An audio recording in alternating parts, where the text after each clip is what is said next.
on Sunday,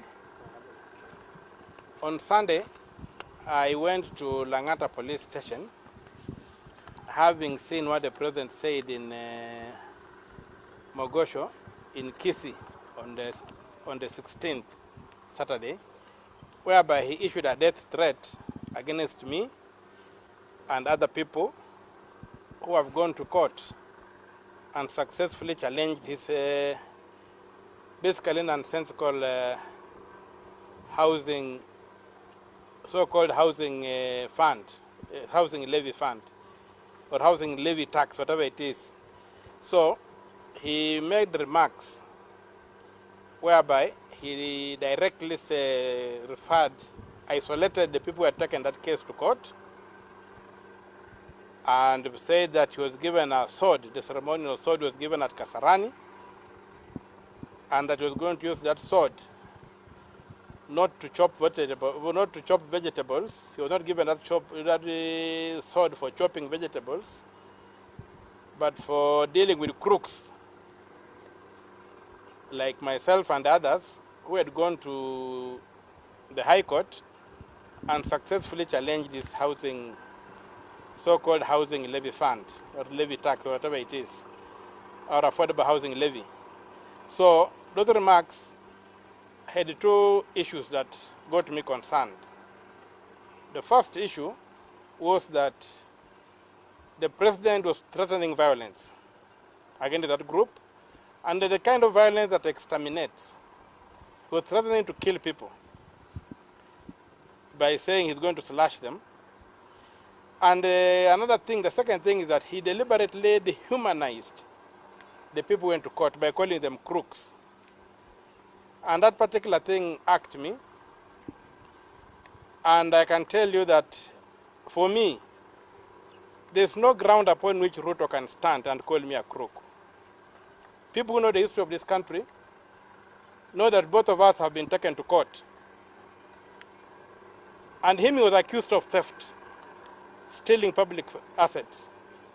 I was accused of holding demonstrations to demand good governance. So who should call the other one a crook? One who has been formally indicted for theft, or me was indicted for fighting for good governance. But more than that, the whole purpose of what the president said, and if you look at everything where people are murdered and killed, the first step is to dehumanize them. Call them cockroaches, call them whatever. In this particular case, the president referred to me and my group as crooks, wakora, whom is going to slash. So already they have dehumanized us, and so eliminating us will not be eliminating human beings. He will be eliminating wakora. So concerned about my own life, that the president issued that death threat and already dehumanized me, and because I live under the jurisdiction of Langata police station, on Sunday I went to Langata police station, making an attempt to report this matter, to get an OB. I was kept there for more than 6 hours, being taken around. Eventually, one of the junior officers came and said, "My brother, the discussion I've picked is that they are not going to record your statement. And what I would advise you to do is to go to the crime scene where the crime was committed. That's in Kisii. Go to Kisii in Mosocho and make a report in Mosocho. I'm sure those policemen will not be able to refuse.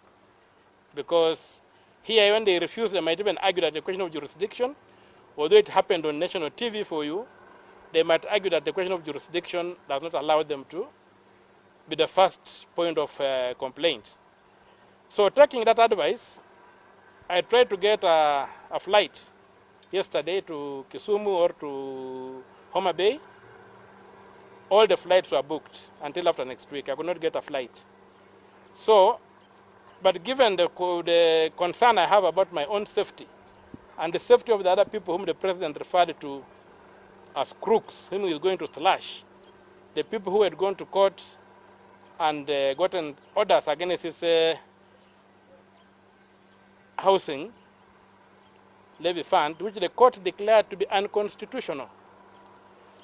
I decided to drive to Kisii, and it drove overnight, go to Mosocho at around 4 o'clock this morning. I went to the police station. I found officers there who handled me very well. They even recorded my complaint in an OB, and the OB is here for those who can see. It's an OB number 03/19/12/2023. It's OB number 3 of today, recorded at Mosocho police station. So after I recorded the OB, they told me that given my current status in society as a senator, they could not record a statement from me at that police station. I needed to be recorded by the senior police officers. So they referred me, they called the OCPD, and they called the DCIO, and told me to come to this other police station. It's called Nyanchwa police station. So when I got to Nyanchwa police station, I was well received by the junior officers as we waited for the bosses to come. So first of all, the first person who came was the OCPD. He greeted me and asked me to get into his office. He's called Mr. Kazungu Charo, the OCPD. And he did something very strange. He began raising an issue with my phone. He just claimed that I was recording him. So I told him, I'm not recording you for heaven's sake. I'm not an idiot. I don't record people. So I said, okay, to make you comfortable, let me hand over my phone. So I handed over my phone to one of the people I had come with, my security detail, and they took it out. Then the second thing, he comes in and tells me, do you know that you cannot accuse the president of anything? I said, where do you get that?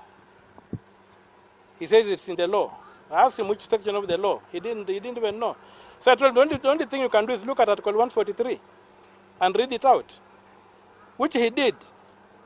And Article 143 does not stop the president from being investigated and being recorded.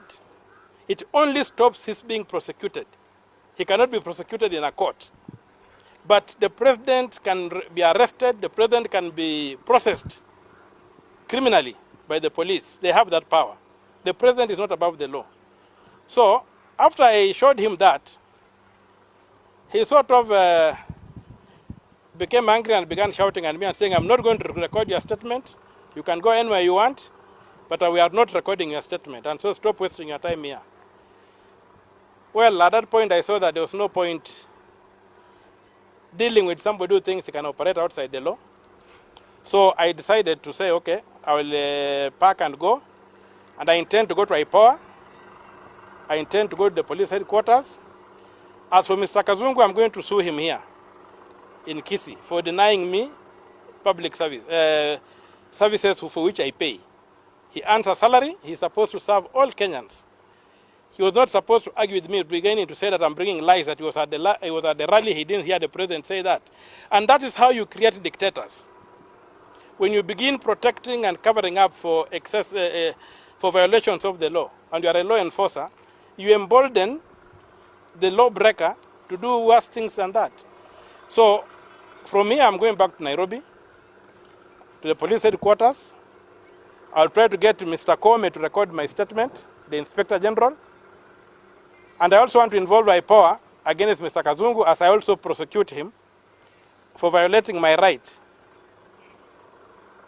to be served by the state. So those are the few remarks I have. But I am taking what the president said seriously. I'm not going to blink, but also I'm not going to withdraw from the court. We are going to use the court because the court is a legitimate forum for settling disputes. And the president, he talks of his being not unstoppable. My advice to him is that he's only unstoppable if he's operating within the law. The moment he steps outside the law, he's stopped by the Constitution.